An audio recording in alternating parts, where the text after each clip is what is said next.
Okay, so video number 2, we're going to go back into EZWrite. I'm just going to exit from that one. I don't need to save that. And then I'll go back in. So I've now got a new file. So we're going to concentrate on these buttons down here. So the first one is the exit button. So when you want to get out of it, exit. The second one in is save. So if you've done something in one of these files and you want to save it, click on the save button. The third one along, if you tap on that, you are able to create a QR code. You can set up an email or you can print it. Now if you want to print, you can set a printer up to this board, but it has to be a Wi-Fi printer, a wireless printer. You can't plug wires in. You can also set up an email. So if you create an email for the board, I would suggest that the mail that you create is the classroom name rather than the teacher name. And then when you save things, you can then email it from the board to your email. Or if you do a QR code, then you can share it. So it will create a QR code. And then what happens is the children can come up. I know they're not allowed to use phones in schools, but you can use a phone or you can use an iPad or anything that takes a photo.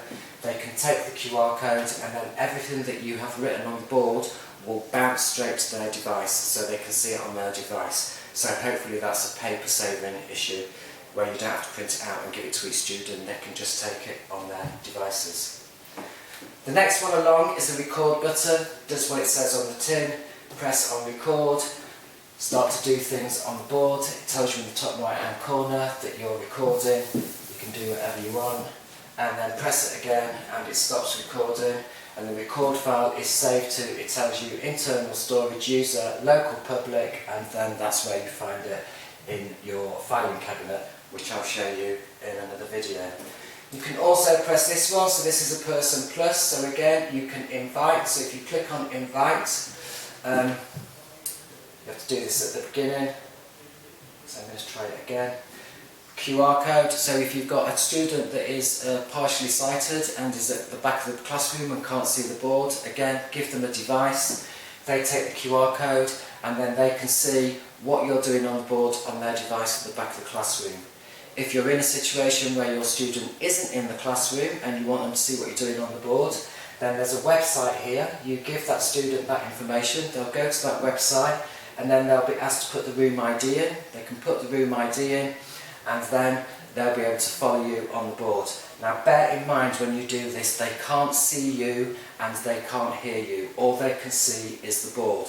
So I would suggest if you set up some kind of Zoom or Teams meeting, then they can hear you and see you. But as you've probably worked out already, when you're doing that and you're writing on the board, the students at home find it hard to see the writing clearly. So by doing it this way, they can see and hear you, but then on the device as well, they can also see firsthand what you're writing on the board and it will become a lot clearer for them.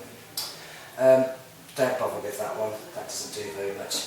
So that's kind of about it at the moment. So if I click back here and I'm going to go home, so the next one I'm going to show you is this one just here. So this is basically saying where all your apps are. So if you tap on that one, you will see the different apps, and the first one at the top is AMS files, and that's where everything is stored.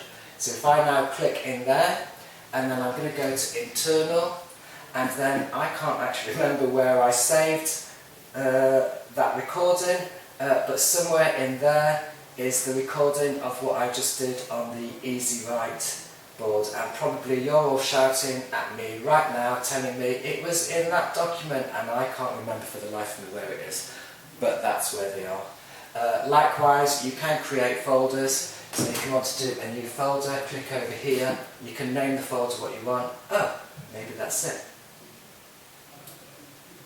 There you go. There's my recording.